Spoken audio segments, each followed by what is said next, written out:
All right, so officially, welcome to today's talk. I would like to introduce you to the two people that are going to be leading the conversation today. If you have questions, don't worry, because at the end of the talk, we have a space for Q&A. But if you have questions during the talk, feel free to leave them in the chat as well. And today we're joined by Carl Safina. Carl, thank you so much for accepting our invitation to today's talk. Carl is an ecologist and author of many books, around 8 books, I think. That's what I was counting. And Around other 10. writing. Around what, sorry?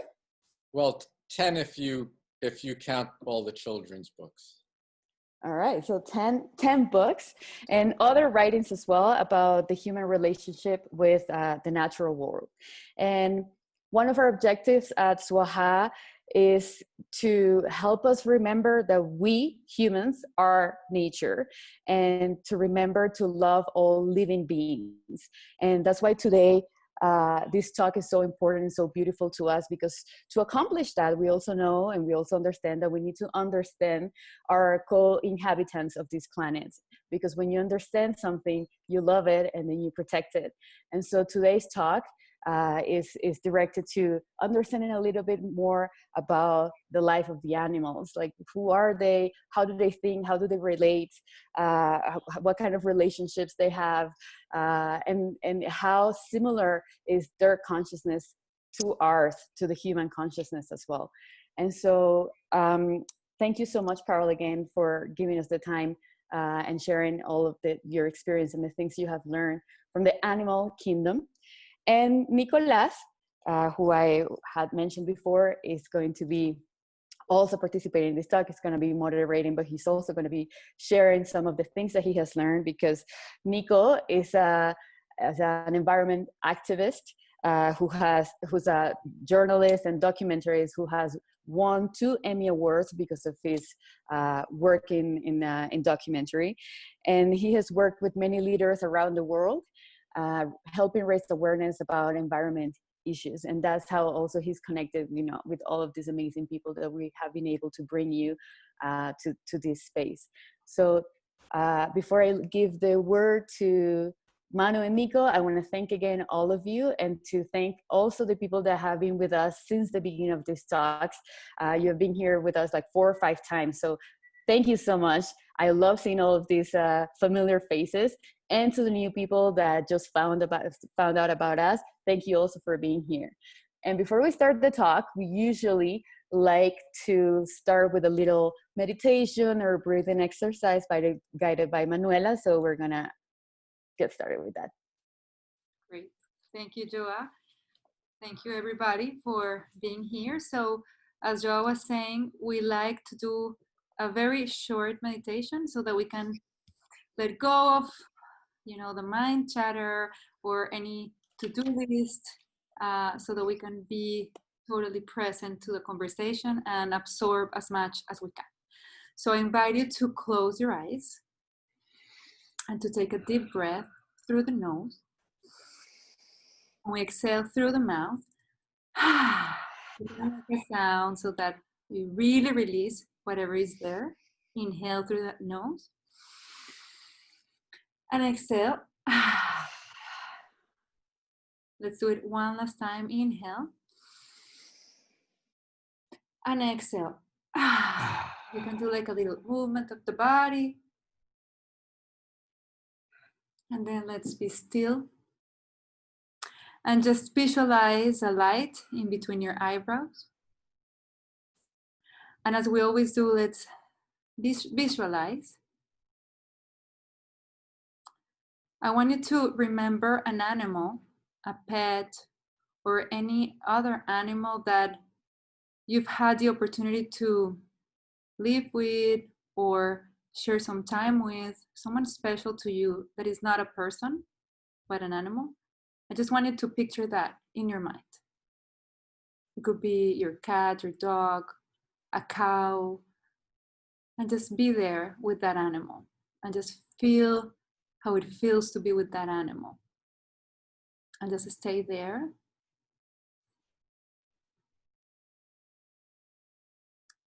Can you understand his feelings? How do you feel when you are with him, with her, with this amazing being? And just surround yourself with the light that animals emanate with this animal. Connect very deeply, maybe with gratitude. So just connect to the gratitude of having that being in your life. Thank that being for his presence or her presence in your life. And just with that sense of gratitude, stay there. And when you're comfortable, just open your eyes and let's have this conversation in the space of beauty and gratitude for the animals. Okay. Thank you very much. Joanna, Manu, thank you so much. That was very good to have that breathing exercise to start this conversation. Thank you so much. Carl, thank you very much for your time. It's an honor for me always to talk to you. Last time I saw you was a couple of years ago, very far away. We had this amazing conversation, and since then, I'm always an admirer of your work. Your books are so enlightening in so many ways. So thank you so much. So I would like to start this conversation by asking you, we are, all of us, humanity, humans, we are so intimate, connected to animals. We have always been since the Homo sapiens started like hunting and gathering and hunting, and for many, many years, we have like domesticated them, bring them to our house, to our homes as pets, abuse them, eat them. I mean, you name it, everything. So despite all of that, I don't think we really have an understanding of the way how they think and how they feel. But that would be my first question. How much do we really know about how they feel and think, according to your research? Well, it's a good thing you added that last thing, because many people never consider this question. I think about it a lot. So when we say animals, you have to remember, first of all, we're talking about everything from sponges to whales. Those are all animals. When we talk about animals in conversation, usually we mean vertebrates, right? We mean mostly mammals. We're thinking mammals and birds, reptiles, fish, amphibians. We use the word animal for that, but we are also animals. So it's more accurate to say other animals. You know, we have our thoughts and our emotions. We have the capacity for this through our nervous system, our brain, our nerves, our sensory organs, our eyes, our ears, our nose, the ability to feel, to sense up and down, to sense hot and cold. We have all of those capacities. Where did we get them from? We didn't invent them all. We're not the first animal with eyes or ears or a sense of smell or a sense of touch or taste. We're not the first animal to show fear if there's danger, or aggression if there is a need for defense, or attraction during the breeding season, or when there's a potential mate, or to be drawn to food if there's food around because we feel hungry. We're not the first ones to have any of those feelings and sensations. And what we know from modern neurological science, neurobiology, is that our nervous system is a vertebrate nervous system. It's very, very similar to the nervous system of all vertebrates and is related in an organic continuum. We are literally all family with these other animals that we're talking about. Our nervous system works the same way, and the same brain chemicals and the same hormones and neurotransmitters that give us our moods and our motivations, whether it's fear or attraction or hunger or whatever, exist in all of these other animals. Now, we can see that their brains have a lot of similarities, and we can see that the brain chemicals are the same. What we cannot see their mind. We can only see their brain. Well, the same is true for you and me and everybody else. We can't see each other's mind, but we can see the evidence of the mind in the logic of behaviors, that we respond appropriately to the world, that things make sense. We see each other figuring things out. We see misunderstandings. We see appropriate responses to things. And we see all of that other evidence of minds in other animals as well. If it's hot out, my dogs go into the shade. If it's cold out in wintertime in New York, they come out into the sunshine to warm up. If a stranger appears, they alert us and they act defensive. If something is dangerous or hazardous, they run away from it. So there's all of the evidence and all of the logic and everything that we know about biology tells us that they have an awareness and an experience of living in the world. Their actions show that they want to be healthy and stay alive. They try to keep themselves alive. In the broad strokes, their life is like our life in the broad strokes, which is stay alive until tomorrow, find enough food, take care of your babies. That's, you know, what our lives are really about when it comes down to the bottom line of it. And that's what life is about for all these other animals. We also know some other things about their nervous system, which is in many cases, a lot of their abilities are really superior to our abilities. Many of them have sharper eyesight or better hearing or much keener sense of smell. Many of them are faster or stronger. Some of them can do things we cannot do, like fly or swim underwater for their entire lives. So they have many qualities and many abilities that are like ours. They have some that we don't have, and we have some that they don't have. So but we're very similar, and their experience of being in the world and living and their response to what they see and sense is very vivid to them, I think we can say.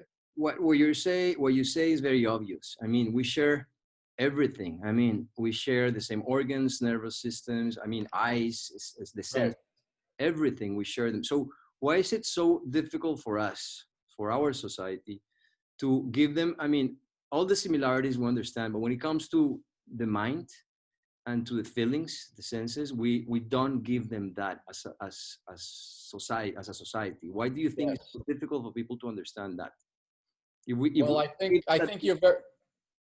I think you're very right to say as a society, because for tens of thousands of years, there were many other human societies that acknowledged the obvious. They believed that other animals had equal or superior abilities to... I'm talking about the modern society, of course. Yes. There's a lot of cultures that actually see animals as superiors even. Right, right. So what is it about modern society that's different from all of those original tribal societies? Well, first of all, they were much closer to real nature, and they saw real animals living real lives in nature, and they depended very much on them. So they felt the need to respect them, and they did see the need to respect them because of their superior strength, their superior speed, their ability to sense and things like that. Our society, the basis of our society going back maybe 5,000 years or so is agriculture. We came away from nature. We began to see nature not as our supporter, not as the thing that makes us be here and supports us here, but as an enemy, something to be conquered or fought back. This is a really kind of a broken view of the rest of the world, and we've been working on breaking that view more and more for the last 5,000 years. the basis of our agricultural society is basically simplifying the land to grow plants that are just plants that we can eat, and taking animals and, well, keeping them as captives, mostly awaiting the time when we will kill them. So it's not really a very good relationship with the rest of the world. And if we think that they want to live and that they have well-being and can suffer and be miserable, then it makes it very inconvenient to do what we do to them with a clean conscience. And the other thing is that in our society, we have a view of our place in the world that is different than many other societies had. Our view is we are the best thing, we're the only thing that matters, and we are perfect.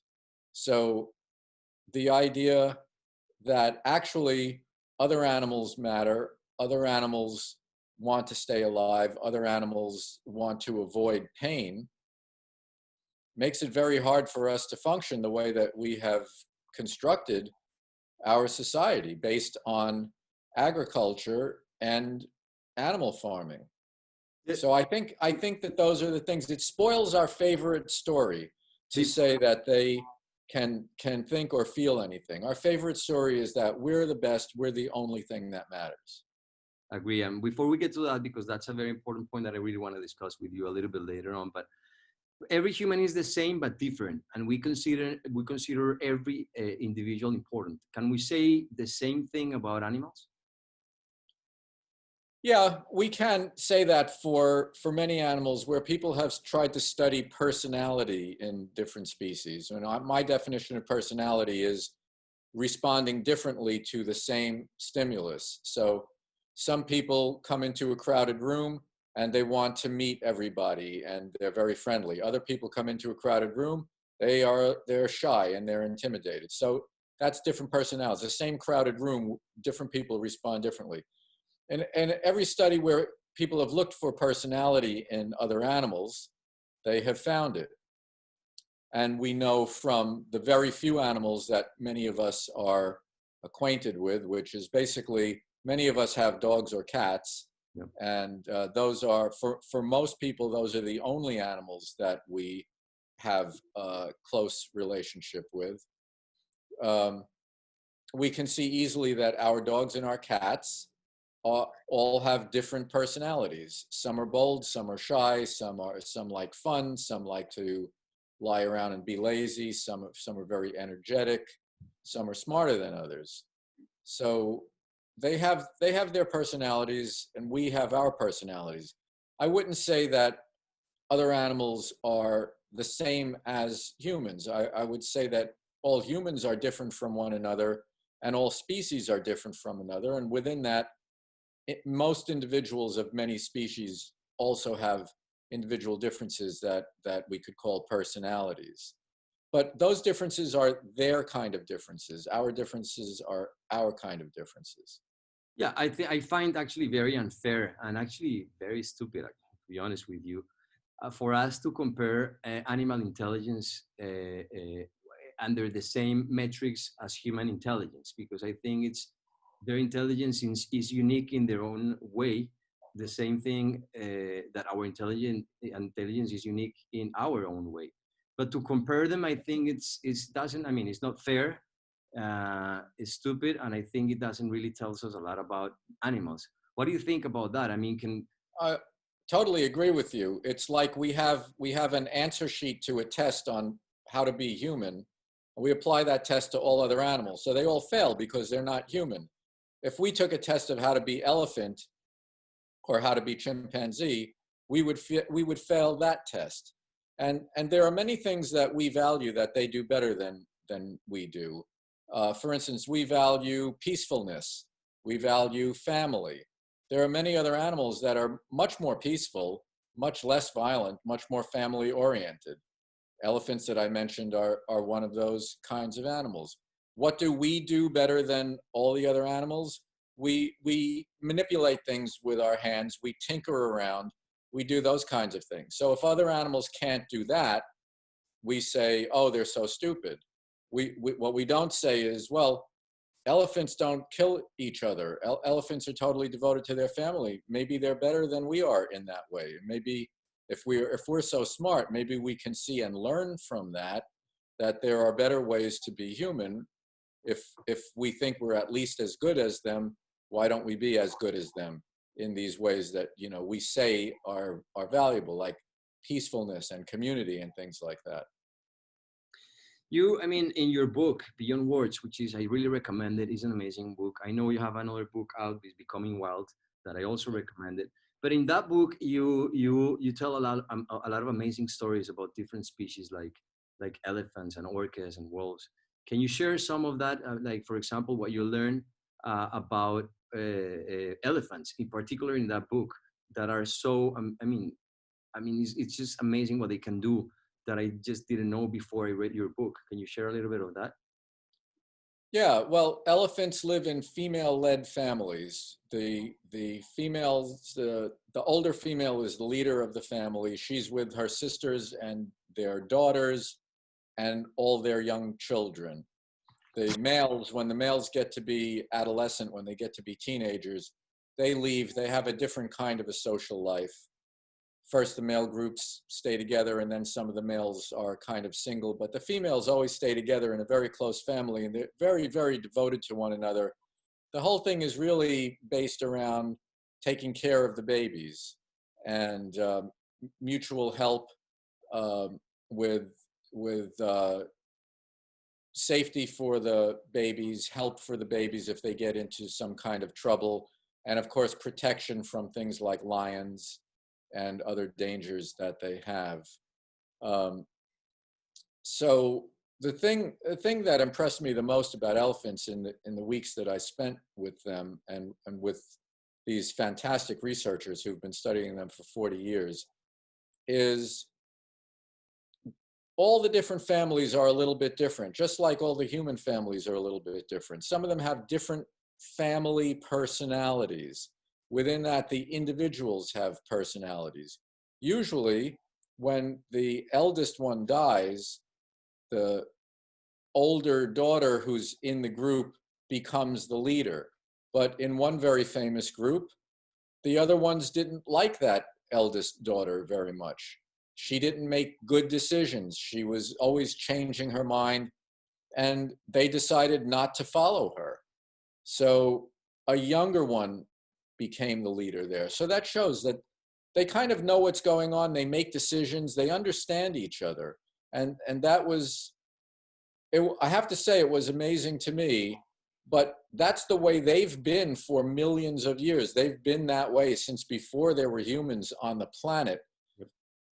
We are so unfamiliar with all the other life that we live on this planet with, that we see these things that are exactly how they are and exactly how they've been for millions of years. And we say, oh, we're so surprised. So that all surprised me, but in a way I'm embarrassed to say it surprised me, because it's like I've been alive all these years and I'm just taking a look around and seeing who else I'm with here on this planet. Any other anecdote from the book that you actually, I mean, as an ecologist, you've been studying animals for a long time, but any other anecdote that you actually learned from any of the species that you write about in the book that you said, wow, this, I mean, blew my mind? Well, I think a lot of them blew my mind all throughout, with all the different things that they do that are really so interesting, in many ways so beautiful. For instance, we always hear about wolves fighting for dominance, and you know, the alpha male is the big bully of the group. Well, that's simply not true. That's true in corporations, but it's not true with real wolves. With real wolves, the mother and the father live together, and they have their young ones from the last 2 or 3 years. It's a nuclear family, just like humans in modern society live in nuclear families. We call it a pack. It's just a family. When they get to be teenagers, they leave, just like we do, and they try to find their own stake in the world. They don't fight for dominance. The breeding ones are dominant. They're dominant because their children respect them. They respect them for their age and for their experience. They look to them for the cues about what are we going to do next? Are we going to go hunting? Are we going to get some water? Are we going to sleep for a few hours? In a real way, I think that our dogs, which are all domesticated wolves, the only ancestor of dogs is wolves. Our dogs are like wolves in arrested development. They look to us for cues. What are we going to do now? Are we going to take a walk now? I'm hungry. Are you going to feed me now? And they don't challenge us. They defer to us. That's because they're like young wolves in a wolf family. But the dogs never get that next step where they want to leave and develop their own life. Our dogs basically don't do that. And that's part of how they've been domesticated over 15 or 20,000 years or so. But I think we can understand wolves a lot by looking at that aspect of dogs in our homes and realizing that our dogs are like young wolves in their family, which is actually why dogs can live so successfully in a human family. They understand what living in a nuclear family is like. You might think that the best individual kinds of species to live in our homes would be our closest relatives. Those are chimpanzees. Chimpanzees do not live in nuclear families. They live in large communities, and there the males are very ambitious. They're very preoccupied with power and dominance, and always the most dominant individual there with chimpanzees is a male who has won his dominance violently. We would not want an animal with a social background like that in our homes. That's why chimpanzees are very dangerous to humans, and wolves in the form of dogs are friendly and nice and parts of our own family. Knowing what you know, and I'm very curious about your perspective on this, about knowing what you know about animal awareness of their own lives, how they feel, how they think, how they want to live, how they want to have families, how they take care of their young, as we do. The fact that we raise more than 60 billion animals for food, to eat them in confined spaces, very intelligent and sensible animals, sentient beings that do not, they don't get to see light or even turn around, or in a very, very cruel way. And this is like an animal holocaust going on in our lives every single day. And by we eating them, we're basically supporting that system. Knowing what you know about animal consciousness, what do you think of that? I think of that exactly what you just said. It's a cruel kind of a holocaust that we have constructed, and we subject billions of animals to living that way. Now, I emphasize living that way because, in a way, killing them is not even the worst part of it. We often kill them quicker and with less suffering than the life that we subject them to living, which is often in our industrial way of farming, which is very, very modern, really. It's only the last few decades we've done it like this. These factory farms where, as you say, they often can't turn around, they can't see the light of day. They live much worse than they die. And so I don't really want to have any part of that personally. I do think it's terrible, and it's a terrible thing that many people are very comfortable with it, mostly because they don't really get to see it. And the people who raise animals that way don't want you to see it. They make it very difficult for anyone to film any of those places, for instance, because it's embarrassing. It's embarrassing that we as human beings with a capacity for empathy operates so cruelly to billions and billions of animals. Totally agree with you. I couldn't agree more. Thank you. But another question: what about the ones that we don't kill, like the ones in captivity? Animals like orcas, like dolphins, like lions, like tigers that we keep in zoos. And some people just say, well, at least we're gonna save their species because they cannot live in the wild anymore, and we get to save them. And I always say, well, a lion in a cage is just a shadow of an animal, and a lion is an indicator of a whole ecosystem. That if a lion is not in that ecosystem is because the ecosystem is not working anymore. So what do you think about that? I mean, keeping animals in captivity, given the fact that they are so like us, we will go crazy if they just put us in a room without walls for the rest of our lives. What about if we build a case like for a dolphin, an orca, a lion, a tiger, or other animals? Yeah, I think there are two things in your question. One about, because you mentioned orcas a couple of times, I think that there are some animals, and I think orca is really the one. I think you know, it's very hard to argue that it's okay to have them in captivity. So I think there are some animals that are just not suited for captivity at all because the way that they live. For instance, wild orcas swim 75 miles a day. They live in large social groups. They hear each other through miles of seawater. What we can offer them as a captive situation is, I think, horrible compared to their normal way of expressing their psychology and their social behavior. I think there are other animals that can live comfortably in captivity in appropriate situations for them. And I think that there is a huge range of the quality of zoos and the mission of zoos. So some people just believe that any animal in captivity it's the same captivity no matter what. I don't see it that way.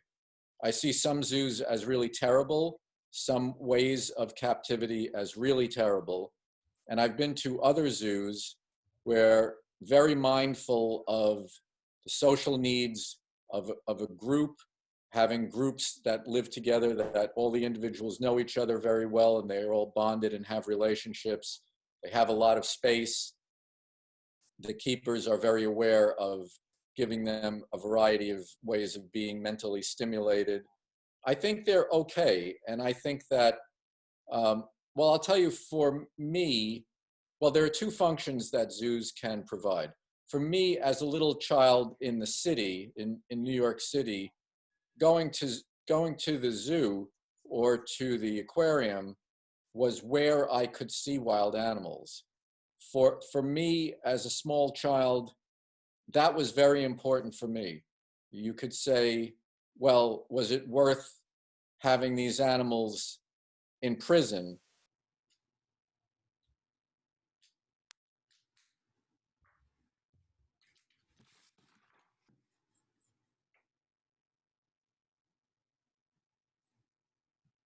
Big bars, just like a jail. The cage had a concrete floor, and there was a little area with a pile of hay where they could sort of lie down and take a rest that was off the concrete. The thinking was, keep it easy to clean, so you can just hose off the concrete. And you could see that those cats were kind of going out of their mind. They would just pace and pace back and forth, back and forth, back and forth. Then zoos became very, very different in my part of the world, in the zoos that I went to anyway. They started to have very natural-like habitats. Instead of a few birds in a cage that could hop around, they had gigantic aviaries with trees growing and plants growing. You would walk in there and the birds would be flying all around you. The last time I went to the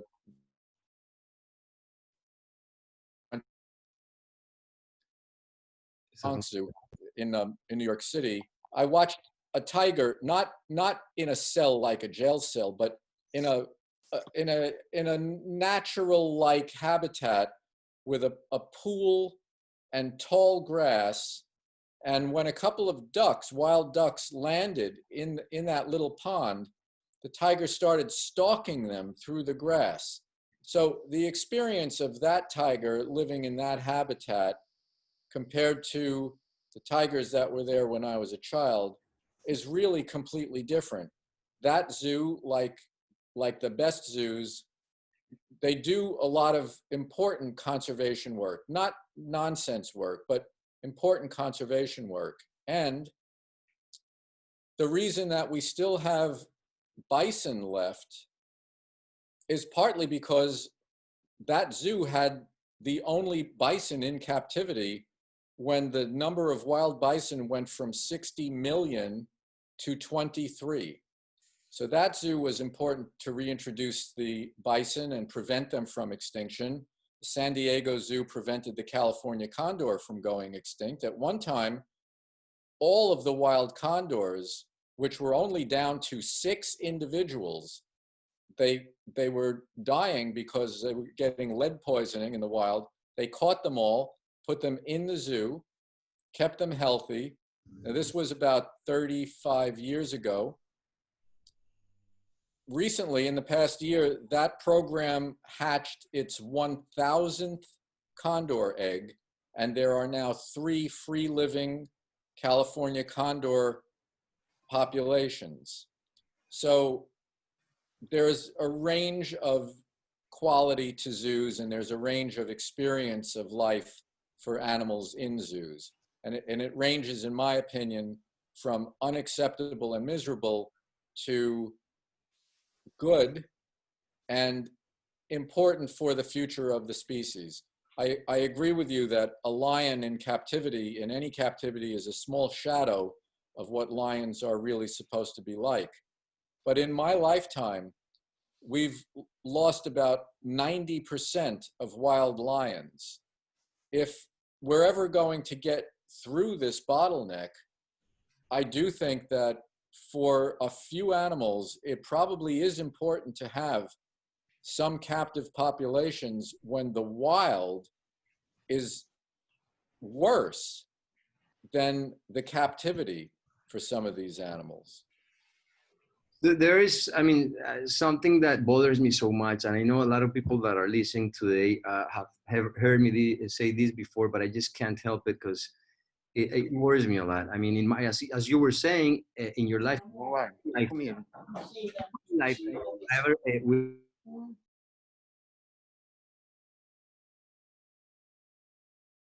I just lost your sound. You're muted, Nico.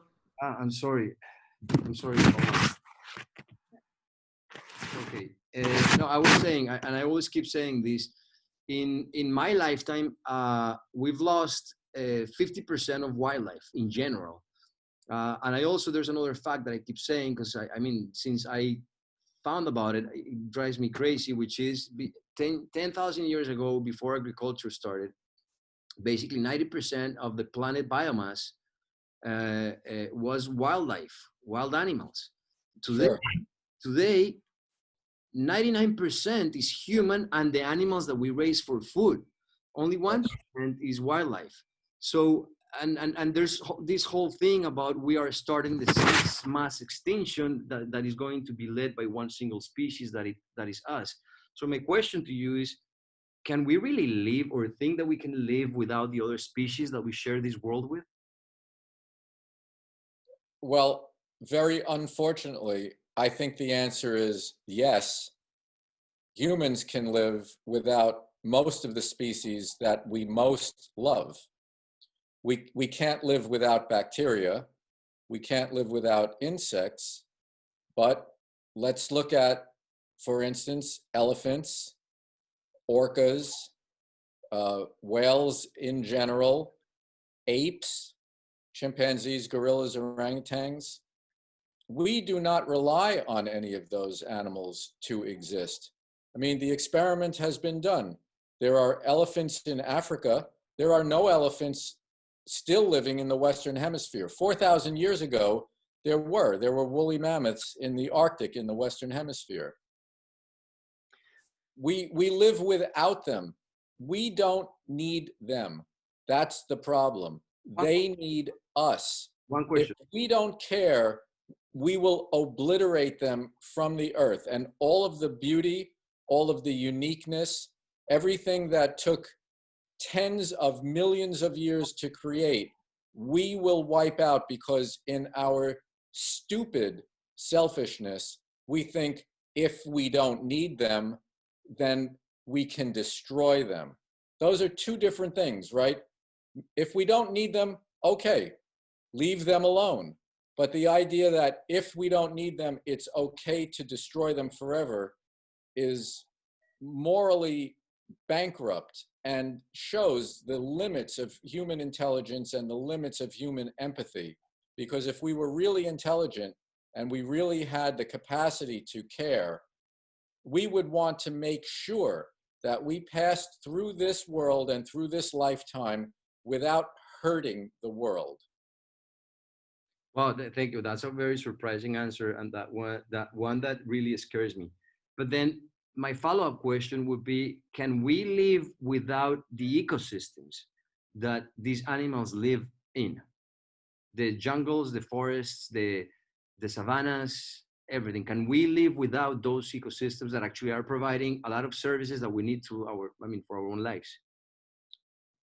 Well, that's a more complicated kind of question. I know. And I think that what we're seeing is that we think we don't need those places and those systems. And in degrading them, we're starting to see how much it hurts what we need. For instance, our abuse of grasslands is turning them into desert. The cutting of the Amazon rainforest is making the whole place drier and hotter in an entire planet that we are making hotter. And we're pumping out all this groundwater and using it up when we rely utterly on water for the crops to support this extraordinary population that we have. We're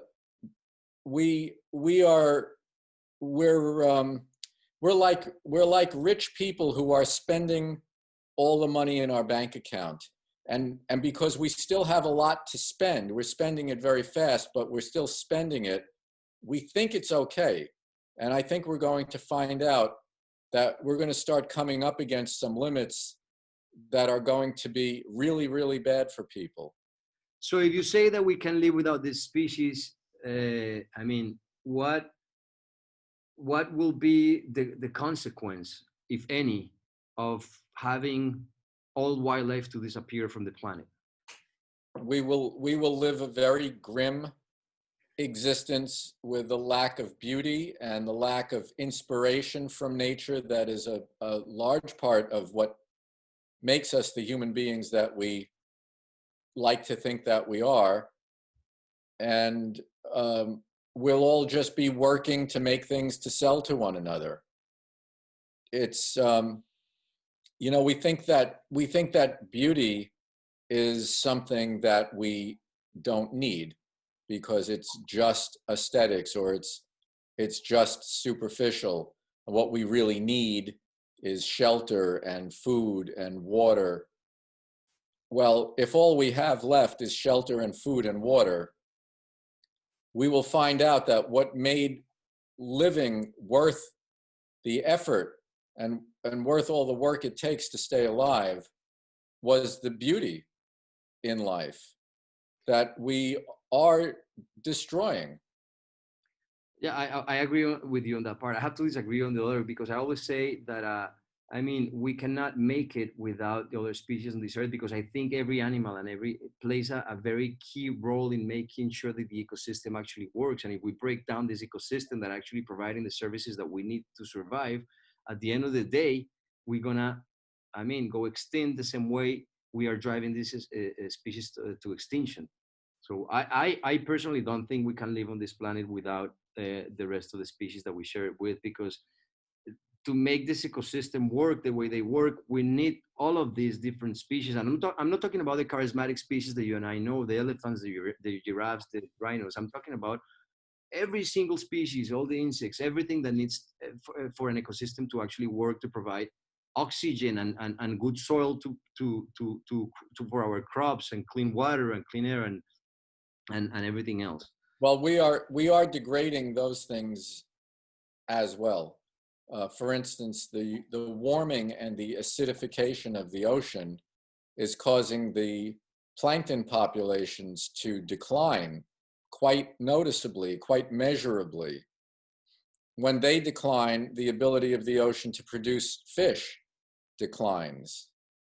But the other thing is that those plankton create half the oxygen that we breathe.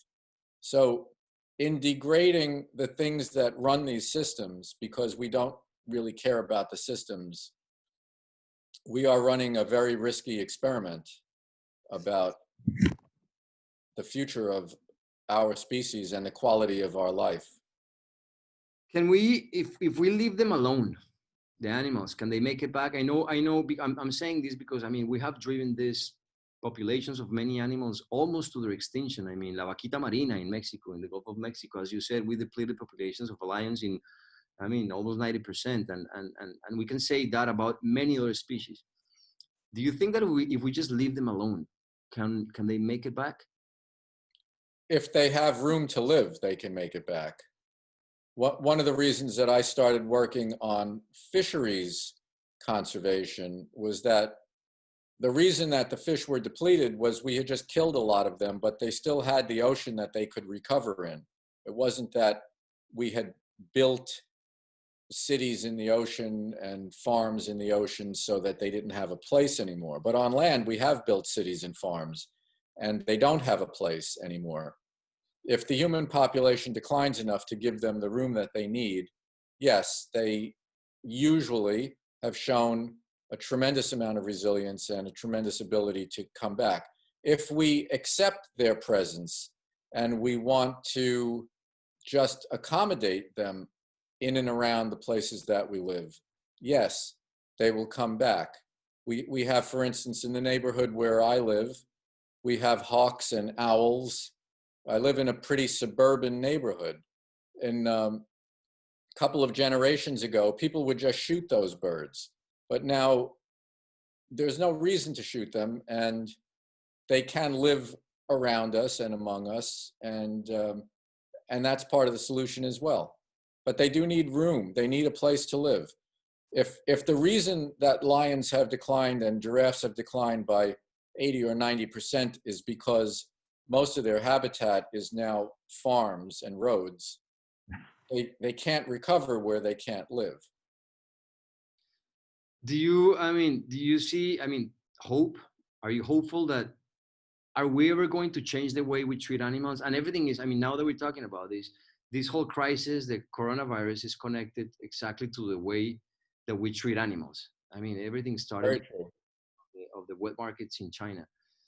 Do you think we're going to learn from this lesson? And are we ever going to change the way we treat animals? Are you hopeful about it? Well, I think there are two different kinds of things in the world that have a lot of momentum. One is the kind of conversation we're having, where a lot more people think about these things than in the past, and a lot more people want to improve our relationship with the rest of the world. And now we have this horrible pandemic, which comes from our broken relationship with nature and our abuse of nature and our abuse of animals. That's where all these epidemics of the last 30 years have come from. This one has become the most contagious one and has become this huge pandemic. It's not the most deadly of the epidemics of the last few decades. If a much more deadly epidemic was as contagious as this one, we would be talking about a situation now that's more like the Black Death of the Middle Ages, with something like 30% of people dying. SARS or Ebola was killing 30-50% of the people infected. This is much more contagious, much less deadly. That's pure luck. this could have been much more deadly. The next one could be much more deadly. And we will see the limits of human intelligence if we take this terrible situation that we have right now and we learn nothing from it. We leave those markets open, selling these animals in these filthy, miserable conditions that should never be all mixed together from different parts of the world. These are virus experiments. They're virus test tubes where the viruses, which like all living things are always changing a little bit to see what works a little better. And they want more market share in life. You know, they're looking for something that works better. Well, here we are, 7 billion individuals that they can infect, and they found a way to do it. And if we just leave these markets the way they are or let them reopen, I mean, they're doing something about it in China, but it's only temporary right now. It's not even announced as permanent. And in other places, Indonesia, other places like that, parts of Africa, they're just doing the same thing that they've always done while this pandemic rages that has come from these markets. And these other things like bird flu and swine flu that come from these massive death factories that we've created for these billions of animals that we've been talking about. If we do not change and keep risking a really deadly pandemic, well, that will certainly show the limits of human intelligence. What would animals say to us if they could speak? They might say some very, very unpleasant things, but I think mainly what they show by their actions, what they communicate to us by their actions is, we just want to stay alive, exactly like you do. Do you think animals deserve to have rights? The same way we do have rights, like legal rights? Captive and domestic animals, yes. I don't see how you would apply that exactly to wild animals. I mean, rights is a legal and philosophical construct. It's not a real thing. It's an idea, right? So if you say animals should have rights, what rights exactly are you talking about? Are you talking about the right of a species to exist? Okay, that I understand. If you're talking about rights of some kind for individual wild animals, I'm not sure they need it from us. They have their own living and their own way of living. I think talking about, for example, the right of keeping their freedom, not being captive, the right for keep them alive, not destroying their habitats, the right for them to live. Well, in that, if you put it that way, then yes, I do think so, and I do agree with that. How can people help? Because I mean, I know there's a lot of people listening to us, and I know everything is very tough and difficult, and it's a big problem. How can people help in their individual lives, in their everyday lives? How can they be part of the change? How can they help to live in a better world after this epidemic passes? Well, that's a good question. Everybody wants to know, what can I do? And these problems are so big that often it's easy to think I can't really do anything. So my answer is, no one can do everything, but everyone can do something. So do something. Pick something that you can do and work on doing that. So think about what you will eat. Think about who you will vote for. Think about what you will buy or what you will invest in if you have enough money to invest. Think about what you will drive. Think about what groups you will join or support. Think about what you're going to talk about in public or on social media or with your friends. Think about what you throw away, what you do for a living, or if you're a student, what you will want to do for a living, or who you want to decide to be, and how many children you hope to have. These are all things that are individual decisions that we can all think about every single day. And they not only make the small difference of our individual life, but if you start thinking about all these things, then you have positioned yourself to work on some much bigger things with many more people. What is the biggest lesson? I'm going to ask this question before opening up to questions, because we already been an hour talking and I can go for like another hour, but it's too late. I don't want to keep you awake. What is like the biggest lesson that you have learned from animals? That they are of this world exactly as we are of this world, and they have as much right to live and be in the world as do we. Beautiful. Thank you. All right, I'm gonna open this conversation to questions. So the way it works, Manuela, can you explain please the way it works? Because I'm not very good at Zoom. Yes. So, Joa, la manito, the hand, where is it that I always forget where to find it? Or So Joa. anyone that wants to ask a question, if you can. Yeah, so you go like below in your screen, there's a share button. Don't press that, but next to it is participants. And then when you press that, you see all the list, and then you can see raise hand. So if you want to ask a question, you can raise your hand or write it in the chat. There are already many questions in the chat. So Nico, if you want, well, people raise their hand.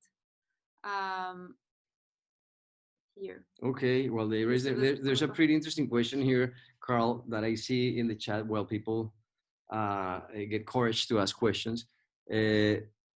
There's one here. Please tell us all about the octopus, if you know. The octopuses are very, very interesting because, as I've been saying for this entire discussion, we're mainly talking about vertebrates whose nervous systems are the same as ours. They're literally related organically with ours.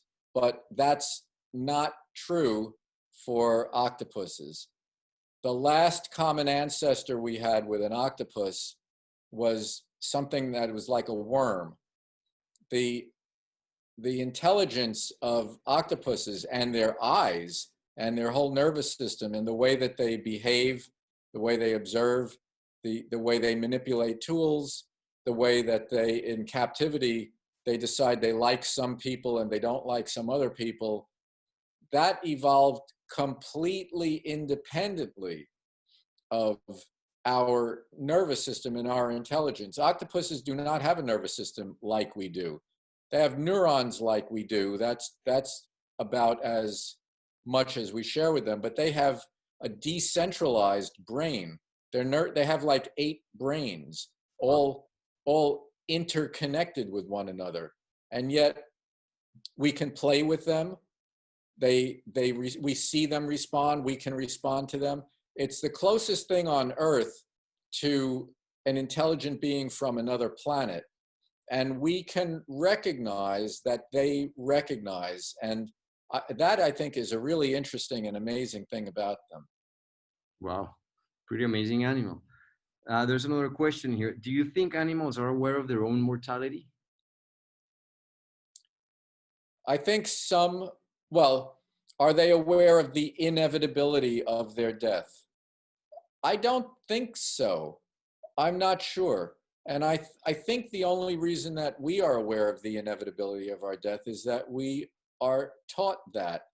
We have the kind of language that people can explain this to us. I don't think other animals are aware of the inevitability of their death, but I think that many of them do understand the difference between alive and dead.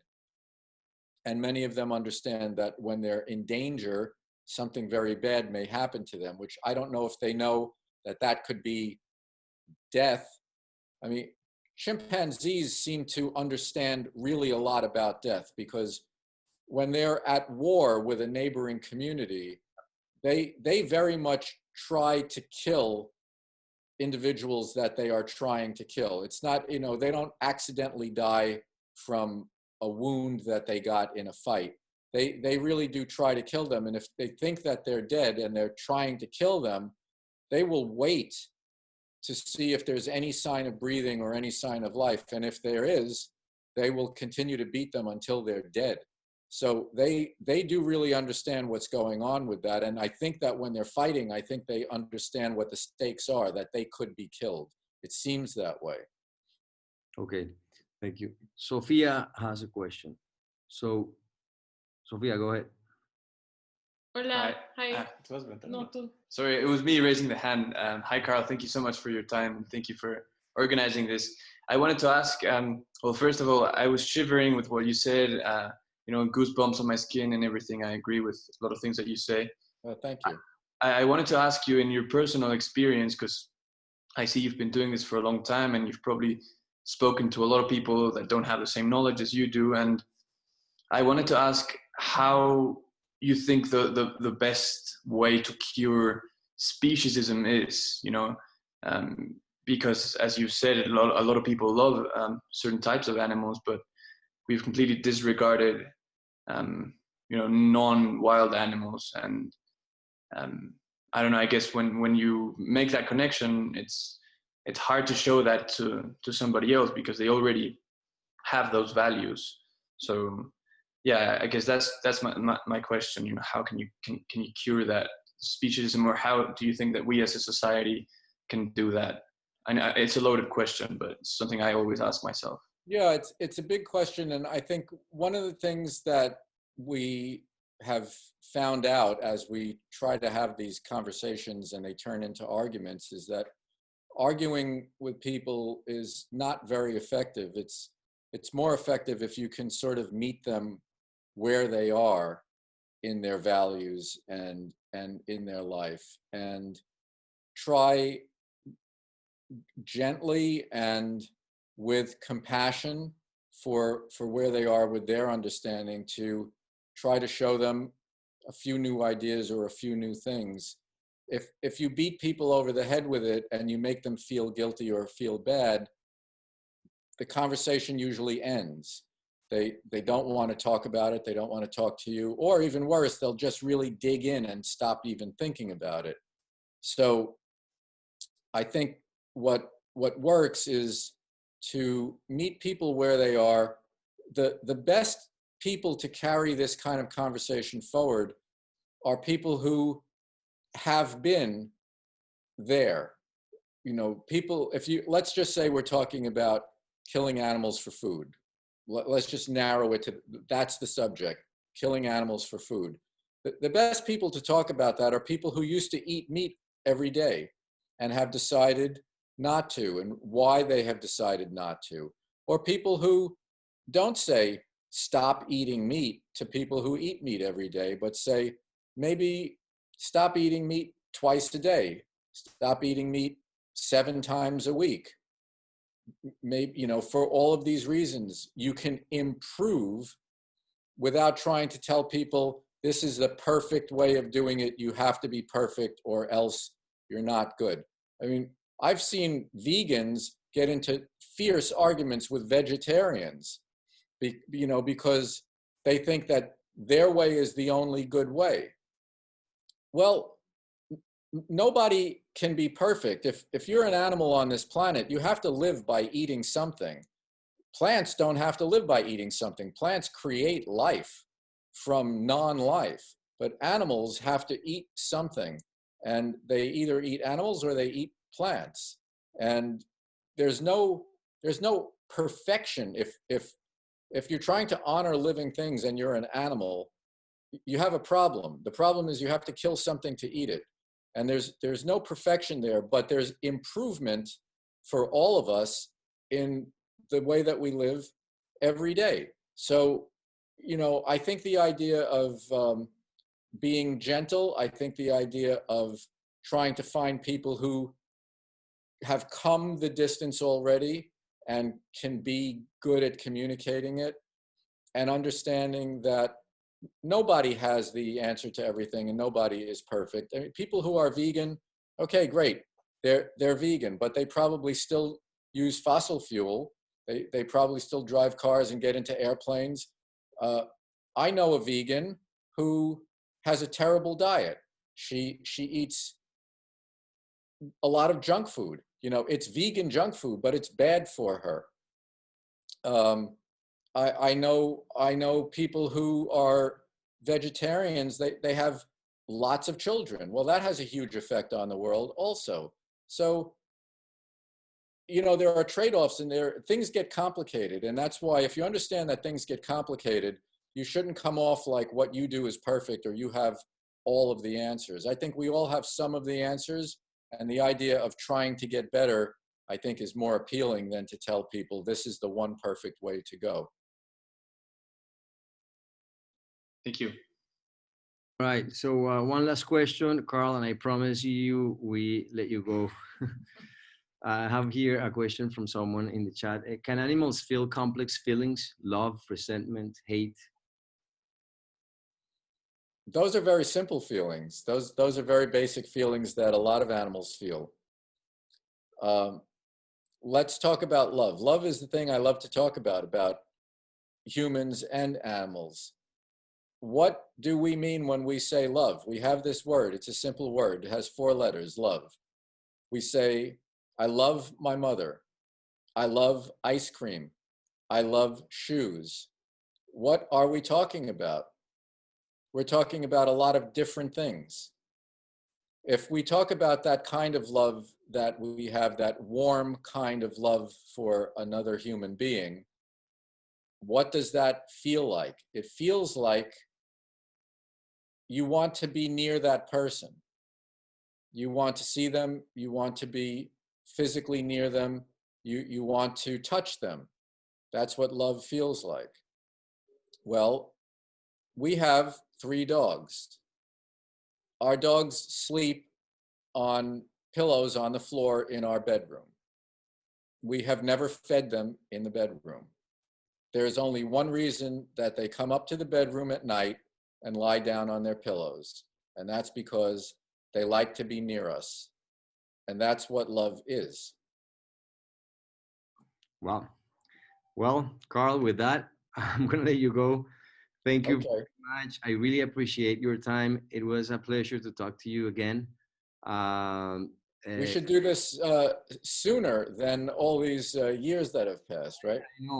I know, and we will. I promise you. I promise you. Congratulations on your new book. I really recommend. Oh, thank you. To everyone is called Becoming Wild. It's really great read. So with that, I'm gonna pass the microphone to Joanna and Manuela. Carl, see you soon. Thank you very much. Okay. It was Thank a you. conversation. Really, really fun. Thank you. Great to be with you all. Thank you. Joanna. Hola, bueno, muchas gracias.